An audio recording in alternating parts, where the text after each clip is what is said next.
Theology is the study of God, and it's very important. Doxology is an expression of praise to God.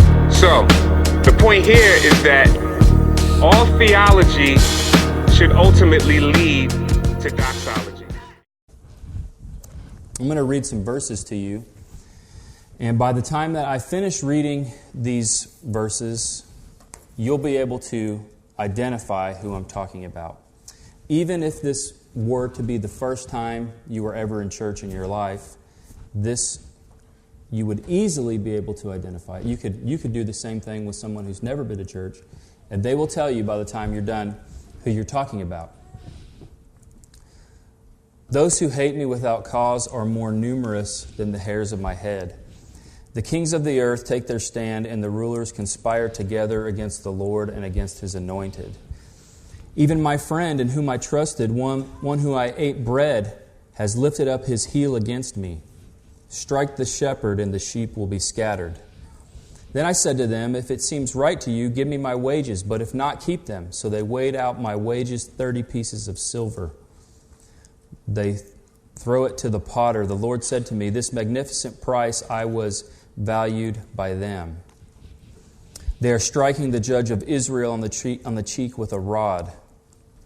I gave my back to those who beat me, and my cheeks to those who tore out my beard. I did not hide my face from scorn and spitting. They pierced my hands and my feet. My God, why have you forsaken me? Everyone who sees me mocks me. They sneer and shake their heads. He relies on the Lord. Let Him rescue him. Let the Lord deliver him, since He takes pleasure in him. They gave me gall for food, and for thirst they gave me vinegar to drink. I am poured out like water. All my bones are disjointed. My heart is like wax melting within me. And of course, you know, from reading this, you know that I'm talking about Jesus. Jesus of Nazareth, the historical figure attested to not only in the Bible, but by Roman historians as well as Jewish historians of his day. But what you may not have realized is that everything that I read to you comes from the Old Testament and was written hundreds of years before he was born.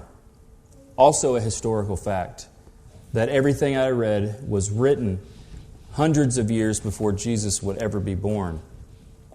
And it's so explicit that even a non-Christian can understand and realize who we're talking about when we read those verses. Now, one such prophecy from the Old Testament of Jesus is of His return as the King of Israel. And this has come to be known what is Palm Sunday. That's from Zechariah 9:9. We read it earlier. It says, rejoice greatly, O daughter of Zion. Shout aloud, O daughter Jerusalem. Behold, your king is coming to you, righteous and having salvation. Is he humbled and mounted on a donkey? And this is, of course, what happened on Palm Sunday. This Sunday, the Sunday before Easter, Jesus came to the city, and He was welcomed by a large group of people that believed Him to be the return of the King.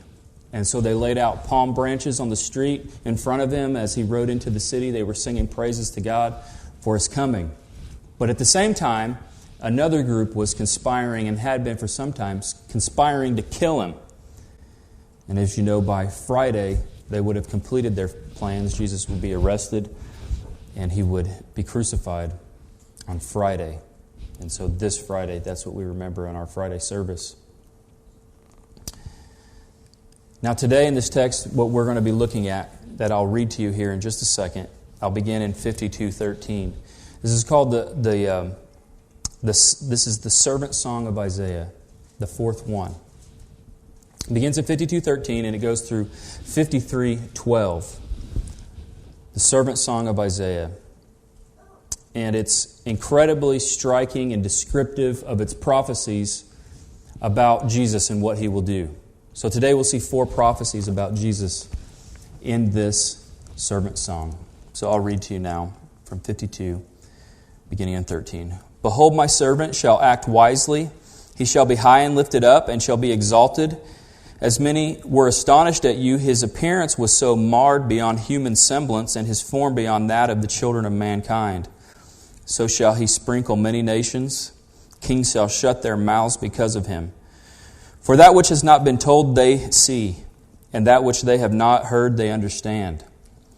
Who has believed what he has heard from us? and to whom has the arm of the Lord been revealed? For he grew up before him like a young plant, and like a root out of dry ground. He had no form or majesty that we should look at him, no beauty that we should desire him. He was despised and rejected by men, a man of sorrows and acquainted with grief, and as one from whom men hide their faces. He was despised, and we esteemed him not. Surely he has borne our griefs and carried our sorrows. Yet we esteemed him stricken, smitten by God, and afflicted. But he was pierced for our transgressions. He was crushed for our iniquities. Upon him was the chastisement that brought us peace, and with his wounds we are healed.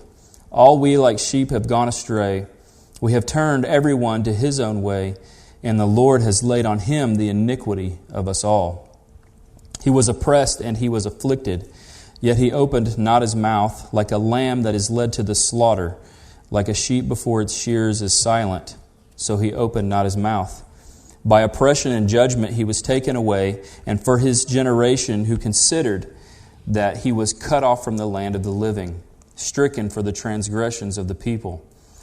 And they made his grave with the wicked, and with a rich man in his death, although he had done no violence, and there was no deceit in his mouth. Yet it was the will of the Lord to crush him. He has put him to grief. When his soul makes an offering for guilt, he shall see his offspring, he shall prolong his days. The will of the Lord shall prosper his hand. Out of the anguish of his soul he shall see and be satisfied. By his knowledge shall the righteous one, my servant, make many to be accounted as righteous. And he shall bear their iniquities. Therefore I will divide him a portion with the many, and he shall divide the spoil with the strong. Because he poured out his soul to death, and was numbered with the transgressors, yet he bore the sin of many, and makes intercession for the transgressors. An incredible prophecy written so many hundred years before Jesus was ever born.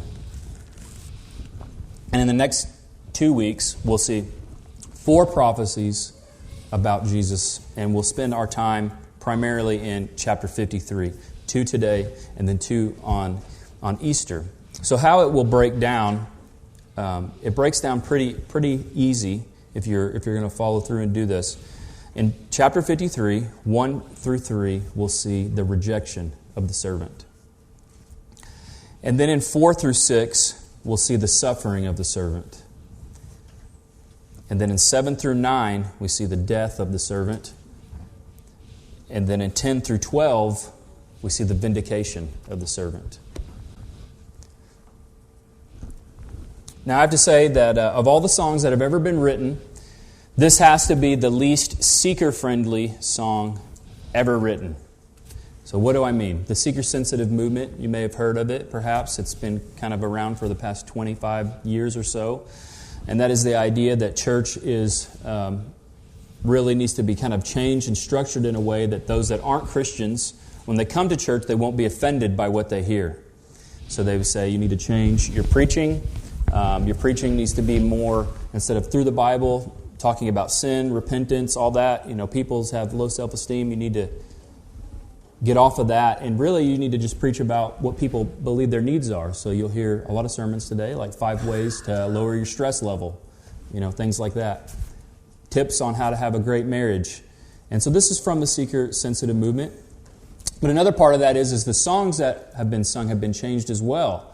And they say you can't sing these songs like you used to. They're not accessible to anyone. They don't understand. And I was reminded of that this week when I was reading through things, and I ran across a guy who wrote about this. And this is what he said. It's pretty surprising. He said, "Enough already with the blood.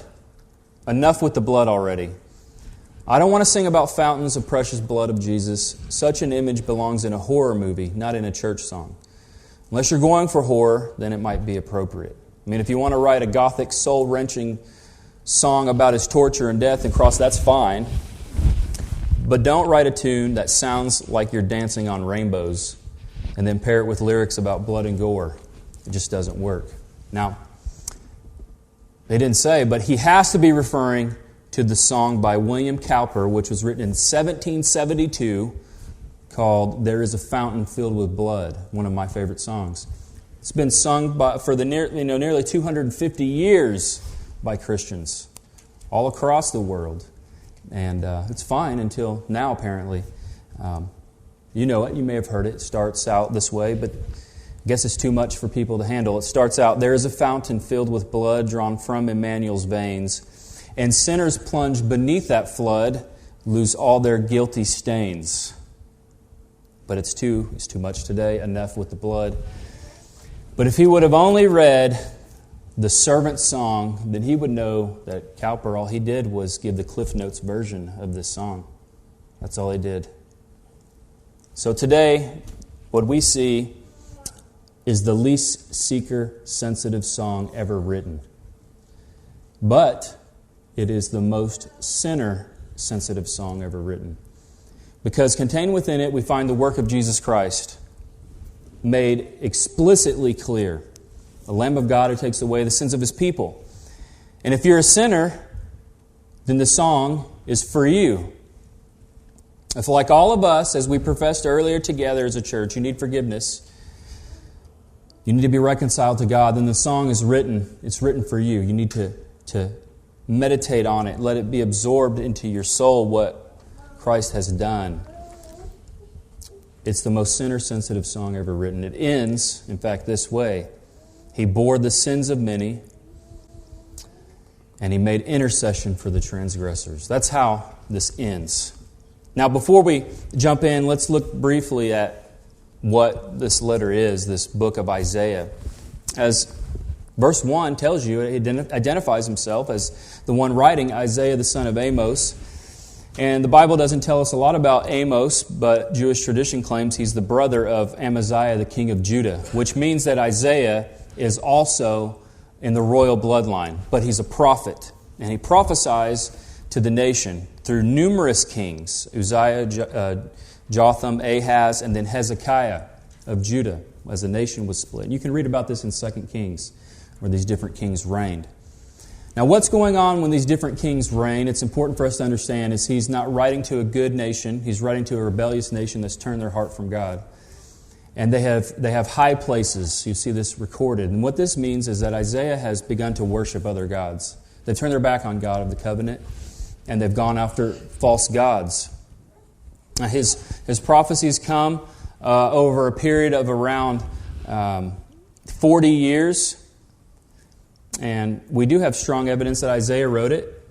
In Luke, for instance, Jesus will quote every major section of Isaiah. And then Luke writes that these things are referring, what Jesus referred to, he said that that Isaiah saw these things and wrote about them. So we have verification in the New Testament as well that Isaiah is the author. Here's the central themes of this book. God does and wills all things for His own glory. God is a God of fierce wrath and anger, but also a God whose mercy and salvation extends in endless supply. God makes it clear here in this book that He's the only Savior for His people, and that though Israel has despised Him and rejected Him, He still pursues them, and He promises that through them He will bless all nations of the earth. Now, I hope today to show you the gospel as clearly as I can, to make it crystal clear for you to see, that you would see the gospel from the Old Testament, which is what some have referred to this as, the gospel of Isaiah. I hope that to expose it to you, that you would see it clearly, that you would see the suffering that he bore in His body on your behalf, and that it would cause you to worship Him even more, that it would cause you to be dedicated in your worship and loyal and how you are spending your time and what your affections are placed on. And if you're not a Christian, then it's simple. Through this servant song, I pray that you would come to know Christ. So 4 prophecies about Jesus in the servant song. The first is that the servant will be rejected, if you remember. This begins in 53. Now, but first I'll catch you up through 52. So you understand when 53 begins what's going on. In Isaiah 52, Isaiah sees a vision. So you imagine that you see a dream that's very vivid, and you can actually record what you see.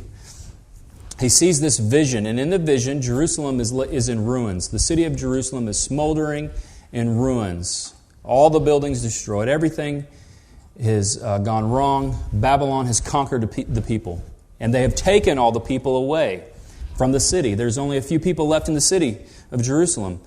And so there is the question. If this is the city to where God is supposed to rule and reign and bless all nations, what's going to happen now? But then he sees something else. In this vision, he sees a man running toward the city. And the man is running, carrying good news. And you could see the picture in your head of maybe the first marathon that was ever run. If you know the kind of story behind the first marathon that was ever run, Philippides, an Athenian warrior, runs back from the battle at Marathon, where the Greeks had just beat the Persians. And he runs all the way back to his city, the distance of a marathon, and he's carrying good news of victory with him. He runs back and he reports that good news is here. So here we see, 52, there's this vision, a man running back to this city that lays in its destroyed and desolation. And so he's carrying good news with him, and here's the good news.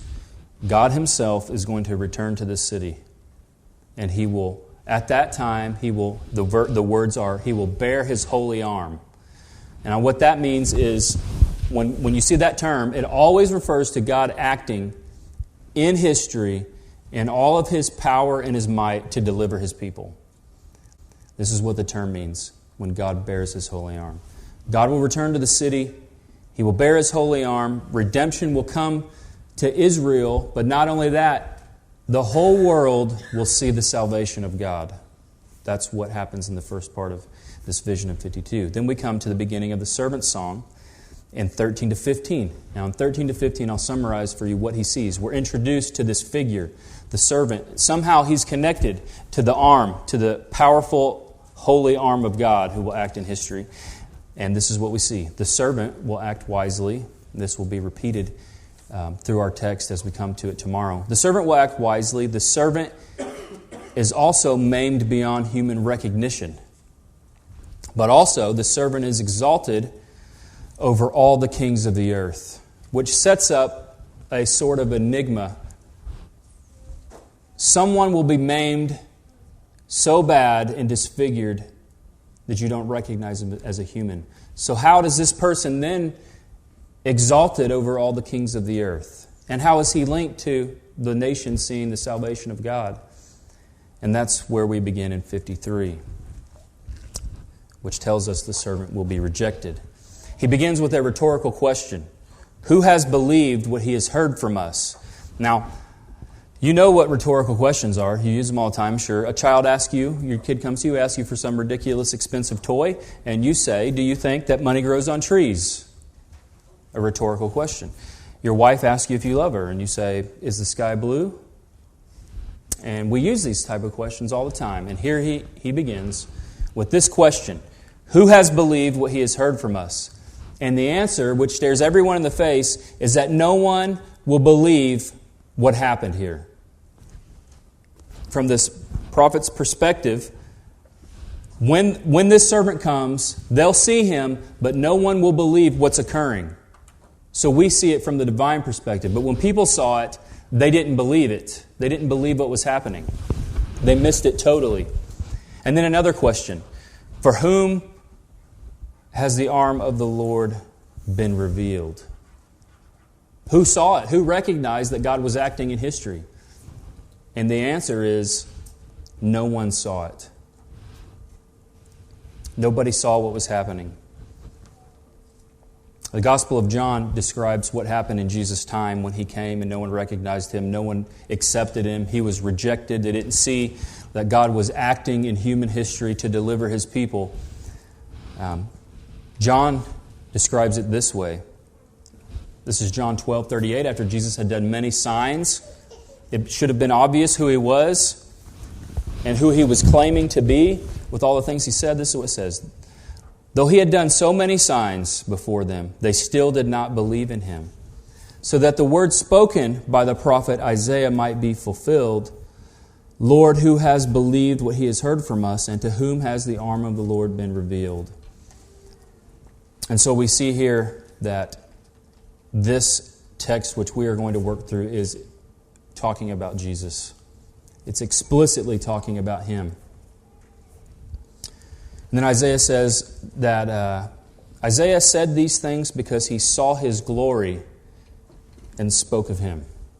So Isaiah sees what will happen, and he writes this. Now the people, they saw the signs that he was doing. And you just think back to their day when Jesus was here walking the earth. They saw the signs, but they didn't recognize them. They didn't recognize him. Giving sight to the blind, they saw it. Healing the sick, everyone saw it. Caring for the outcast and the oppressed. And then in John 12, which takes place right before what I just read to you about John, Jesus raises a man back to life from death. Okay.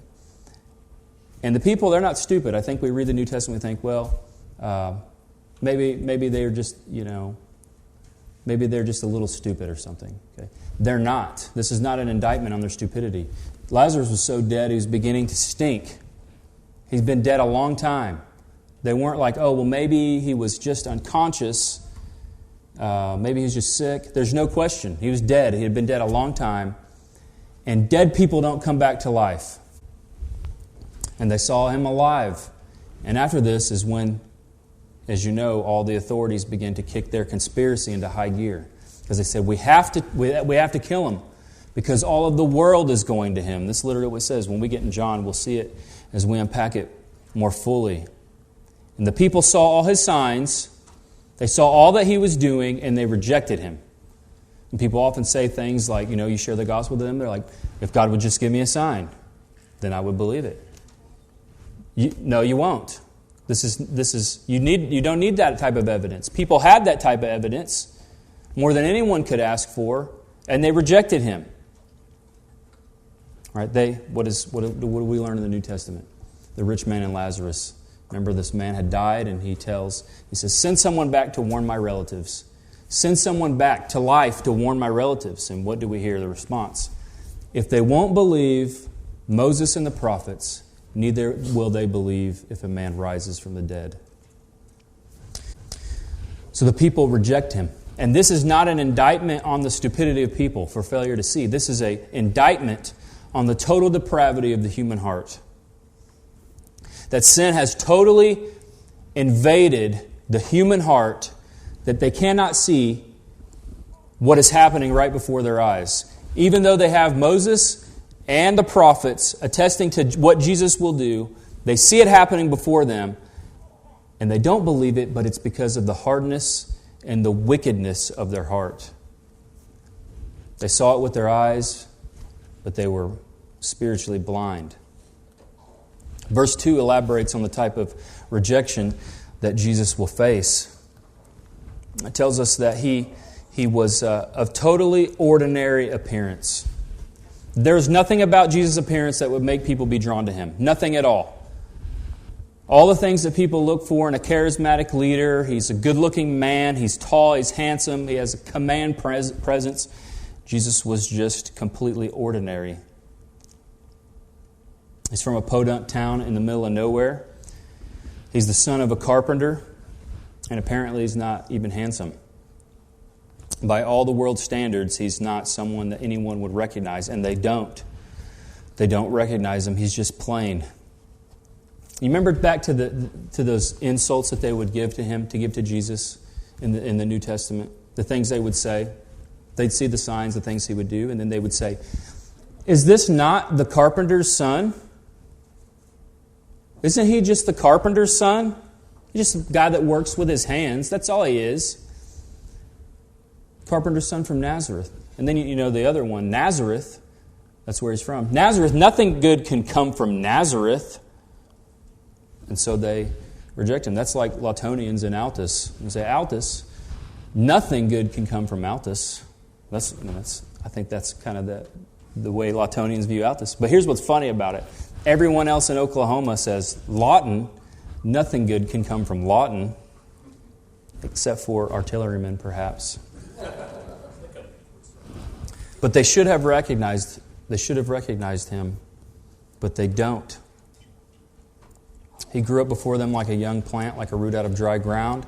They should have known and recognized. See, Isaiah 11:5 says, Here shall come forth a shoot from the stump of Jesse, and a branch from his roots shall bear fruit. It goes on to elaborate on the Messiah and who he is. Righteousness shall be his belt of his waist, and faithfulness the belt of his loins. This shoot, this stump from Jesse, what does that mean? What does it mean here? He grew up from him like a young plant, a root out of dry ground. The Davidic line, who the Messiah was to come, was destroyed. Who is heir to the throne? No one. Where is he? The Romans have invaded. They've conquered. There is no rule. Even if there was, who could take the throne? Nobody. But they should have recognized and should have realized that Jesus is from David's line. He's heir to the throne. But they don't see him. They reject him. John 1:11 makes it very clear, which we'll see when we begin. John, it says this, he came to his own, that's his own people, the Jews. He came to his own, and his own did not receive him. His people rejected him. They reject him outright. And in verse 3, we read that he is despised and rejected by men, a man of sorrows and acquainted with grief. Now, if verse 3 stood by itself, we may come to the conclusion that Jesus is just a sorrowful man, that he's just a man that is always depressed, that he's like Eeyore on Winnie the Pooh. But that's not what this is getting at. This is what he is telling us. You look at verse 4 and verse 10, the same words are used, and we learn why is he a man of sorrows? Why does he have so much grief? And this is what we find out. Verse 4, because he carried our sorrows. Verse 10, the Lord has put him to grief. Now, what is he talking about? What is he speaking about? That's what he's saying, that Jesus Christ willfully accepted and followed the will of God and took upon himself all of our grief and all of our sorrows. All of them. He experienced it. This is not theoretical. He experienced it himself. And the agony of living in this fallen world, because of all of our sin, he took it up. He took it up upon himself. There's never been a man of sorrows or a man of pain in his soul as Jesus. And this is what it tells us. He carried our sorrows. He carried them to the cross. And what did we do? What does the text say? What did we do? We rejected him. They reject him. His friends abandon him. His own people don't recognize him. His rejection is total and humiliating. Now, have you ever experienced rejection in your life? I know that you have. Almost everyone has. We all have. We all know what it feels like to be betrayed or to be not accepted. It's interesting, the brain processes rejection the same way that it processes physical pain. I read an interesting article about that this week, that your brain processes it the same way as if your arm were to be severely cut. This is how your brain processes that information of rejection. And we've all experienced sorrow and anguish in our spirits, haven't we? Now, many of you know the pain of deploying. Maybe if you didn't deploy, your husband or your father deployed, you know that pain and the sorrow of leaving your family behind and not knowing for sure if you're coming back. You think you're coming back, you're pretty sure that you will, but you don't really know for sure. So you, as the bus leaves, you try to get one last look maybe, because it might be the last, and you know that type of sorrow that you feel as you leave. Now, I've never felt sorrow like I did in August of 2007. And 14 soldiers died in Kirkuk, Iraq, with only weeks to go before they were to redeploy. 14. And as they call out their names on the last roll call, if you don't know what the last roll call is, you can look that up when you get home. As they call out all 14 names on the last roll call, I literally felt like I could die. When you think about what their families were feeling, they were so close to going home. And church, this is not even but a sliver of the sorrow and grief that Jesus knew as he carried the sorrows of a fallen world to the cross, as he took it up upon himself. And church, nobody recognized what he was doing. Nobody. Not only was he despised and rejected, but as verse 3 tells us, if you look at your text, it says, we esteemed him not. They didn't esteem him. They didn't esteem him as anything. And if you were there, you wouldn't have either. This is an accounting term. It means to reckon value to regard as valuable. You ever watch the show about the gold and silver pawn shop? It's called Pawn Stars, P-A-W-N. It's a famous Las Vegas pawn shop. And so, people will come in there. They're very excited. They think they're going to get rich. They have something in their family, a family heirloom perhaps, something that's been in their family for hundreds of years. And they think, I'm going to take this in there and I'm going to get a ridiculous amount of money for this, And it's all kinds of crazy things, This isn't real, just hypothetical, but like a saddle that George Washington used in the Revolution. Like any random things. They bring it in there. They're sure it's authentic. And so it begins. He comes in, the bald guy, I can't remember his name, he comes out, he looks at it, he gives it one over.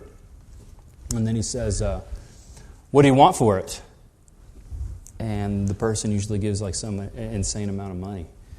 And he kind of laughs and he says, well, this isn't worth anything.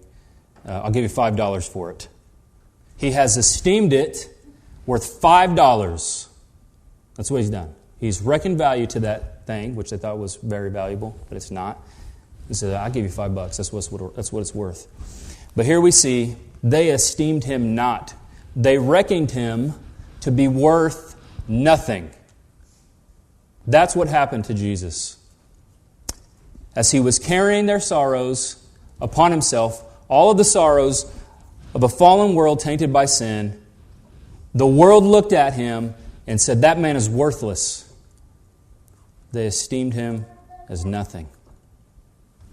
It gets worse than that. It gets worse than that if you put that into the context of biblical theology and what's really going on. And we see this in John 1:10. In John 1:10 we read this. He was in the world, and the world was made through him, yet the world did not know him. He came into his own creation. This is the creator of the universe, taking on human flesh, walking in his own creation. He's come to deliver his people, his own creation. They don't recognize him. And they reckon him as worthless. They esteem him as nothing. Now what you have here is a total and absolute indictment on the human condition. That sin has so corrupted humanity, it has so blinded the human heart, that they will reject their own Creator when He personally acts in history to bring deliverance and salvation. They see His signs, they have the testimony of the Scriptures, and they account Him as worthless, that He's nothing. It's all too easy for us to say here, looking back. If I was there, I would have recognized Him. I would have accepted Him if I was there. But you wouldn't. You wouldn't have. If you were there, if we were there, I'll tell you who we would be. You'd be the one spitting in His face as He carried His cross. You'd be conspiring behind the scenes for His execution. You'd be the priest that struck Him in the face at His trial. Or you'd be the Roman soldier that hammered the nails into His hands. You'd be the man that pulled out the beard from His face and laughed at Him. Perhaps you would weave a crown of thorns and place it on His head and mock Him. Or you'd be His friends that abandoned Him and left Him to die alone. And the only reason that you don't reject Him right now, it's not because you're special. You have none of the evidence that they had. You have none of it. You have not seen the signs. You haven't seen Him in the flesh. You're not smarter than them. The only reason that you don't reject Him is because the question is answered.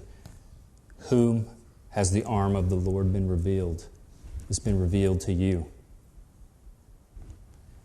You would not accept Him otherwise. Had God not, through the Holy Spirit and the preaching of His Word, stripped away and removed the sinful heart that would reject any evidence given and implanted a new heart that was alive and free from sin, able to believe, you never would believe this story. You would reject Him even now. It's only because the arm of the Lord has been revealed to us.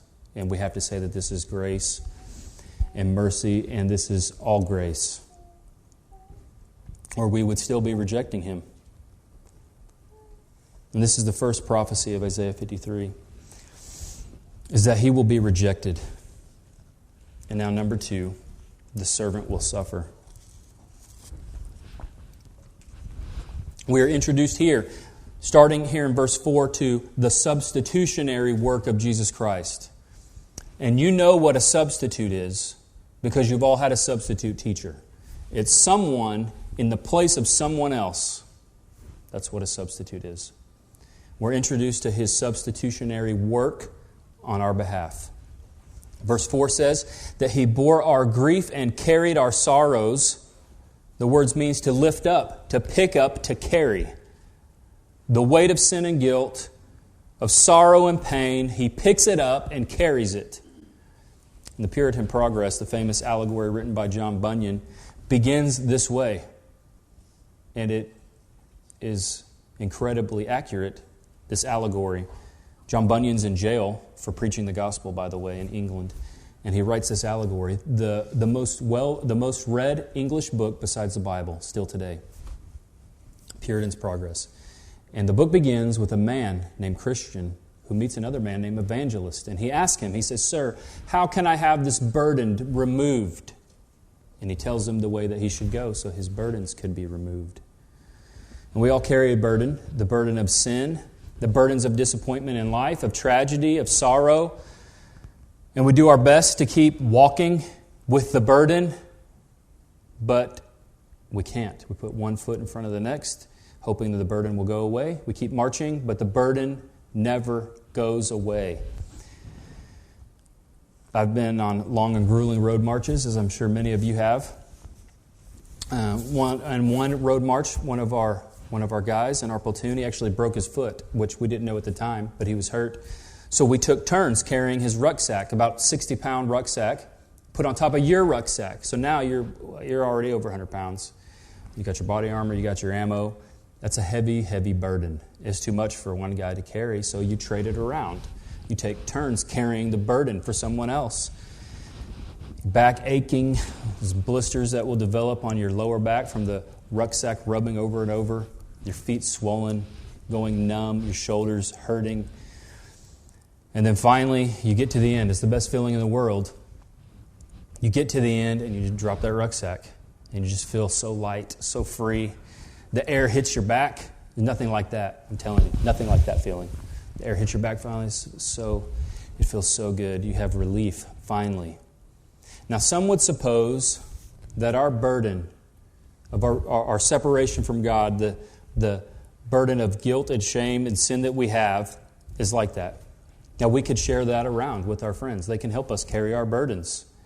And we can encourage one another. We can alleviate one another's pain, or perhaps maybe even you would just distract yourself from the burden, right? You would be as busy as you can. Go from one thing to the next, This hobby, then when that one's old, this hobby, or learning, or whatever it is. All the while to be distracted because it's always there, the unsatisfaction of life, the burden, because you're not doing the one thing you were created for, to glorify God, and you can't. All have sinned and fallen short of the glory of God. You're created for Him, for His glory, and you're separated from Him. And so it's a heavy burden. And there's only one who can take your burden, who can take it up. He's the man of sorrows. And He gladly bears and carries our burden. Jesus would say in Matthew 11:28, "Come to me, all who labor and are heavy laden, and I will give you rest. Take my yoke upon me and learn from me, for I am gentle and lowly in heart, and you will find rest for your souls. But Isaiah says, verse 4, though he will bear our griefs and carry our sorrows, we esteem him stricken and smitten by God and afflicted. Instead of seeing it, they look at him and they say, that man is dying because he's a sinner. He's guilty before God. That's why he's dying. That's why he was lashed. That's why he's been beaten to where he's not even recognizable. He's guilty. He's a criminal. And then he's crucified, a criminal's death, and they see him on a tree, hanging on a tree. And the Old Testament says, cursed is anyone that hangs on a tree, which is exactly right, taking our curse on himself. But they don't esteem him as that, carrying ours. They esteem him smitten by God and afflicted. They esteem him as a guilty man. They didn't see what was really happening, that he was suffering as a substitute in our place. As he elaborates on this suffering. Starting in verse 5, he elaborates on it and he begins to describe to us the crucifixion. A crucifixion was so horrible that Roman citizens could not be crucified. It was only for slaves or the lower classes or foreigners. Cicero, the Roman philosopher who died shortly before Jesus' birth, he writes about the crucifixion. Now here's what's funny when I talk to people. Cicero, the Roman philosopher, right? Anybody believes it. They're like, yeah, what did he say? Oh, you want to hear what he said? Oh, do you want to hear what John said? You don't even know if John wrote that. All right. There are thousands and thousands and thousands of pieces of evidence that John actually wrote what we have here. We have hardly anything to show that Cicero actually wrote this. But yet it's just believed, taught in the university. It's actually what he said. You can trust it. But yet we can't trust the Bible. We have much more evidence, more manuscripts. This is what Cicero says about crucifixion. He says, it's a most cruel and disgusting punishment. And he suggests that for a Roman, they should never mention the term, the cross. It should be so far removed from the Roman mind, they should never see it with their own eyes. They should never hear about it or hear what's going on, and they should never say it because it's such an awful way to die. So now the servant, his substitution is brought into full detail for us. It says that his substitution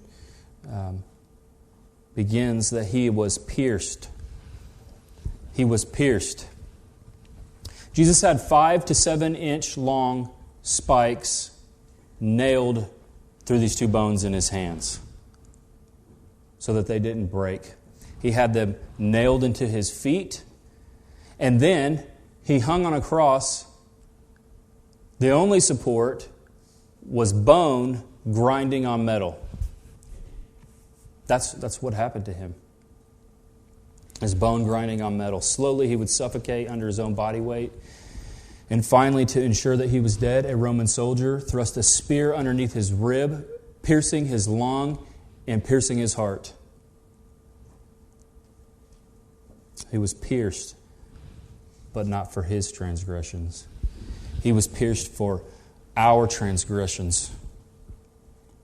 It was for us. It was ours. And then he was crushed for our iniquities. Now, we will elaborate on this crushing next week.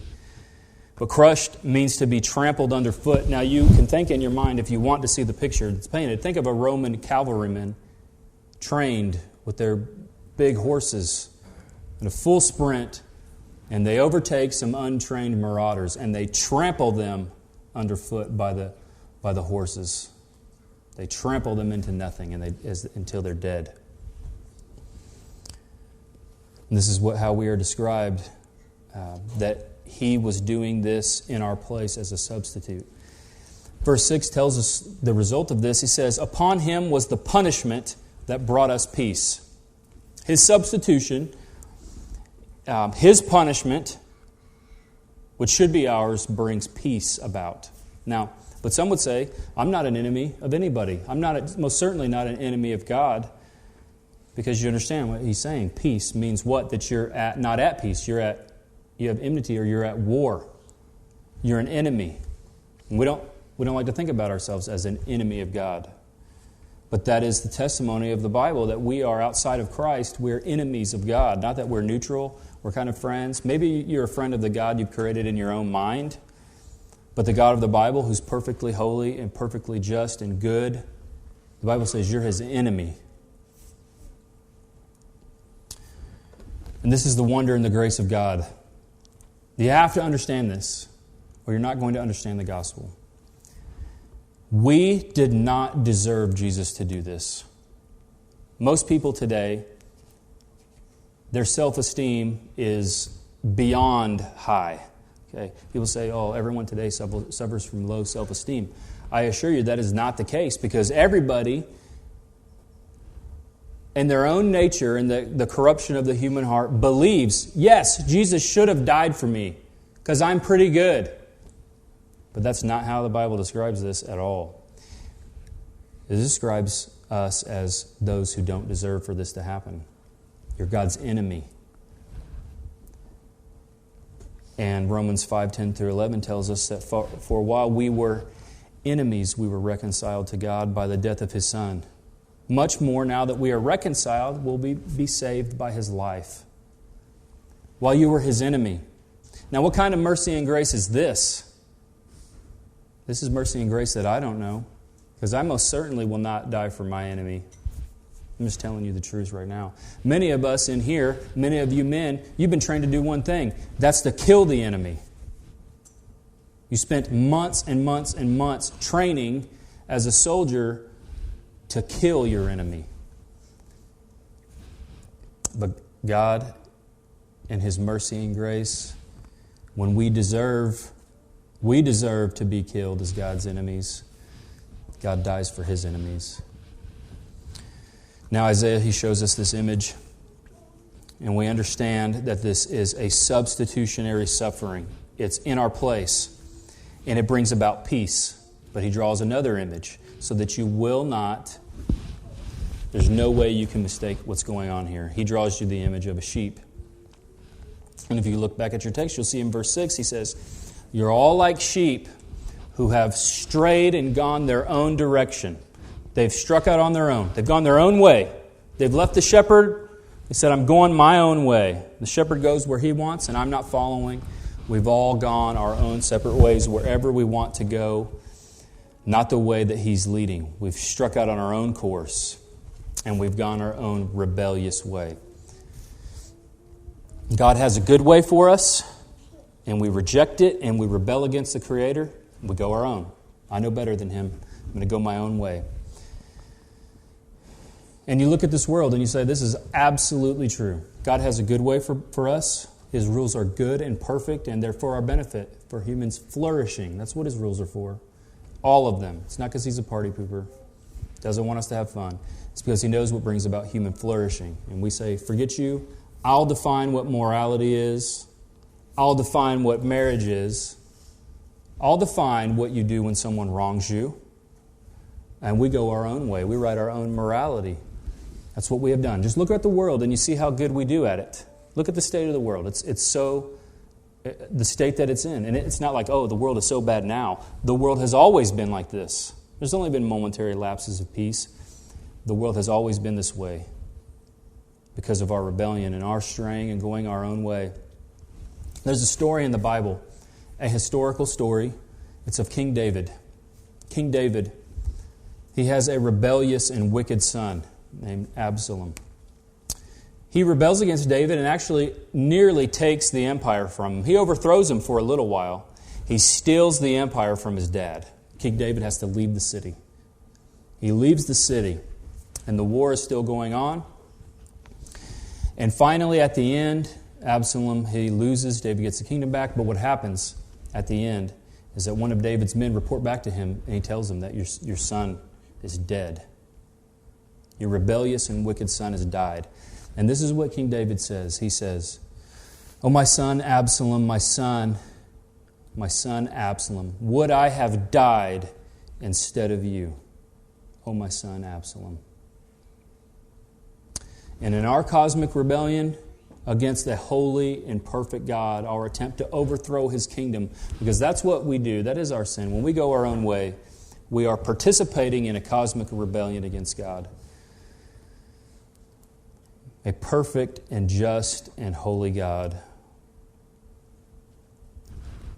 And instead of us dying like Absalom, God literally sends His own Son to die. He would die in the place of His rebellious children, and He does die. We've all gone our own way like Absalom. And then we read here, but the Lord has laid on Him the iniquity of us all. We don't get what we deserve. Now, this is the greatness of God's grace. It's indescribable mercy and grace that we get. Not only do we not get what we deserve, which is what we just read, to be judged and to have all this wrath of God poured out on us, not only do we not get that, that would be great if we just didn't get it, and that was it. But we get something that we don't deserve. We get reconciliation with God. We get grace. We get to become God's children again, to know Him face to face, to enjoy the benefits of knowing Him and all of that comes from that relationship, having that enmity removed and the burden lifted. We get all of this mercy and grace. And these are the first two prophecies that Jesus fulfills. We have two more to go. But the first was He would be rejected. The second is that He would suffer greatly. And He's still rejected to this day. He's still insulted, still mocked. He's called a Jew zombie.